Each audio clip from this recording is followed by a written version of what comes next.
Hey guys, welcome back. So today we are back in the field finally.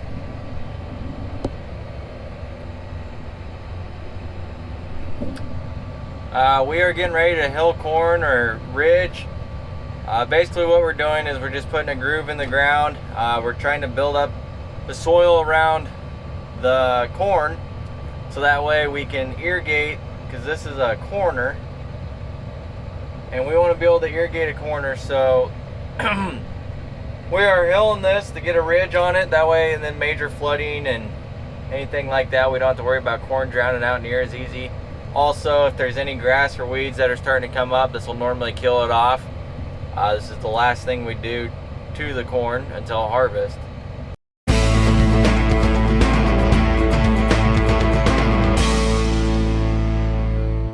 So, if you're a long-time follower, you know that I bought this hiller, this Buffalo hiller, on auction, and so this is a new field for me, new experience. So we're gonna give it a try and see how it goes.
So far it's looking pretty good.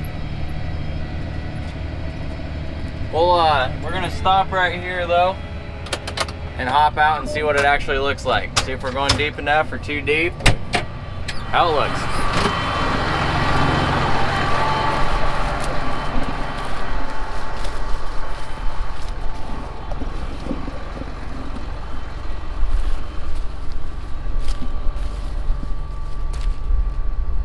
We want to make sure we're kind of in the center too. And it looks like we are. We're throwing it up, so we're making a ridge. We're throwing it up to get on top of what was here. That's going to smother out any weeds or anything like that. So we want to make sure it's throwing it far enough. We don't want it real deep, but we want it deep enough. Now we just sound picky.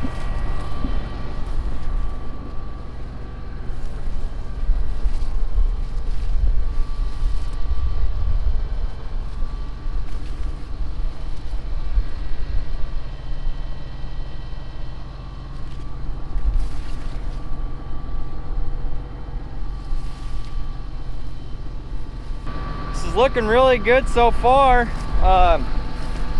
One thing I really like about this that my old one did not have is these flex with the bar. So if I go through a dip and the bar raises, these still go down. They flex. And I didn't have that on my old hiller. It's just mounted straight to the bar. And I ran into a lot of issues with that in gumbo ground, ditches. It just wasn't working right. This has a way better design. These are movable, so we can widen them or we can bring them in a notch. But we don't want it to throw too much up onto the corn, but we want to make sure we get up to the corn. So I'd say overall it looks really good. There's a lot of moisture in the ground yet, and we haven't watered since all this rain.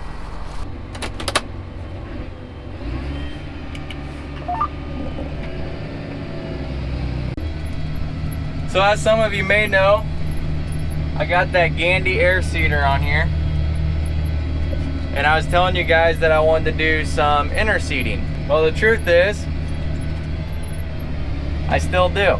But I should have looked into it a little bit more before we did chemicals.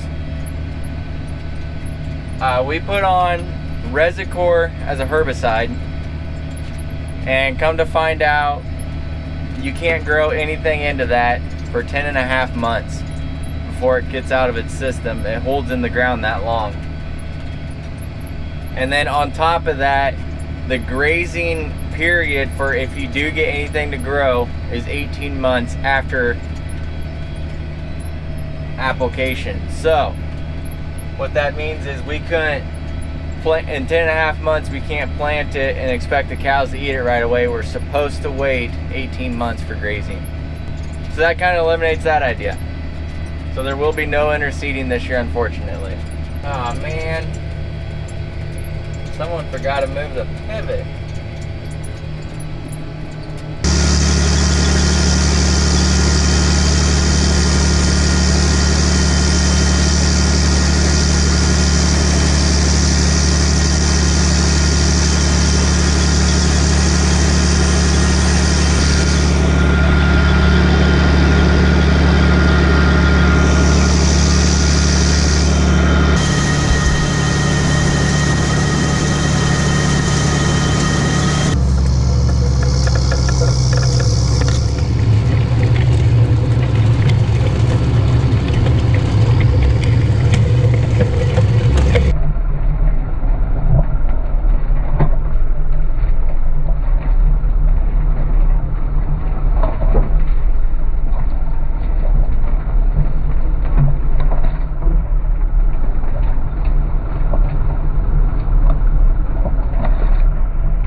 .7 67 acres done so far.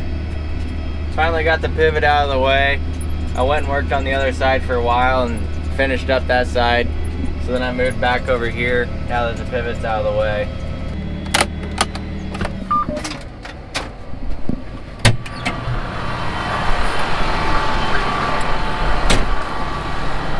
The sun's cooking today.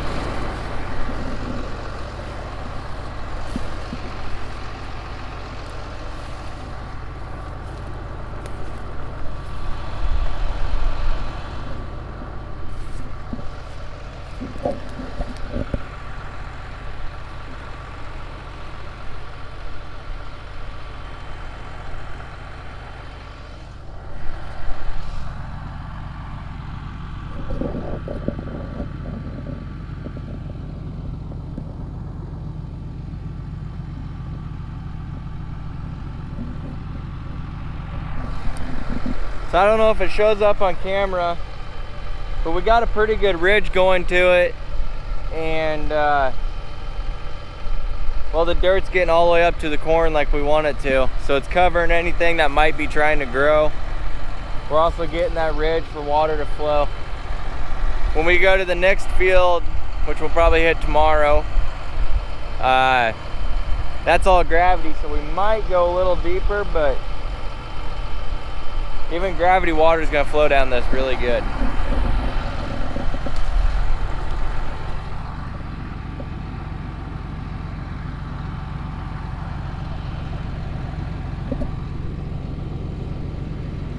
This is what it was. So you can see there's just a couple weeds here and there. And this is really flat. Now this is actually from last year. We hilled it. Just see after we go through and we fertilize it and we root ball it, there's not much groove left.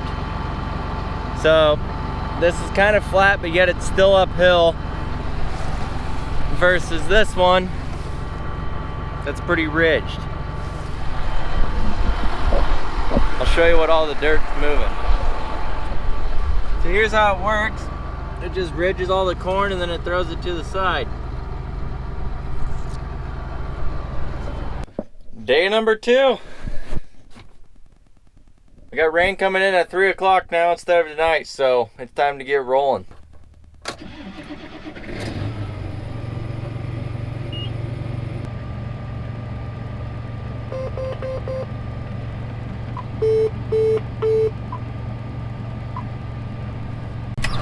First things first, gotta go start that pivot. Didn't quite make it far enough yesterday, so I'm gonna end up running into it.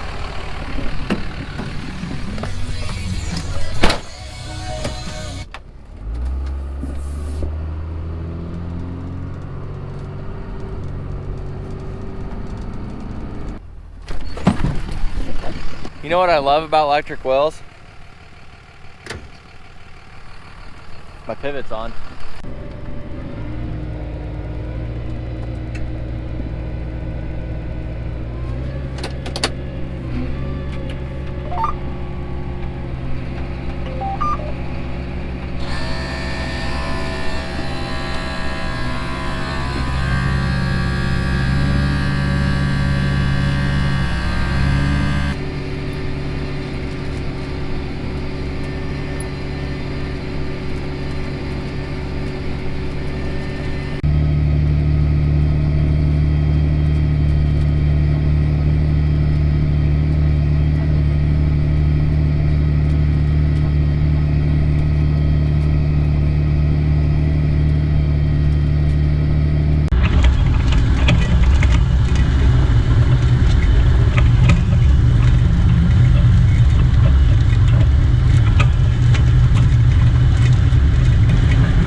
We got moved over to the other farm and got the other one done, and this corn's not quite as tall, but this is going to be a gravity field, which means we lay pipe out, so we have to have these ridges.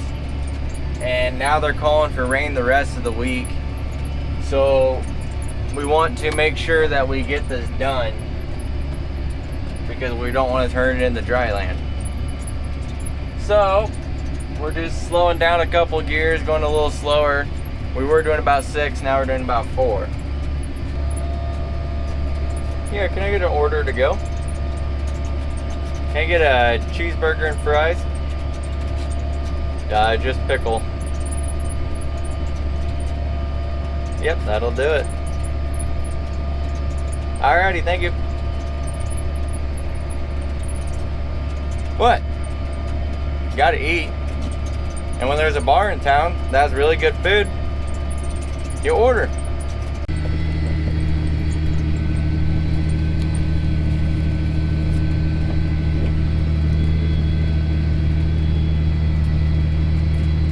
That's a good burger.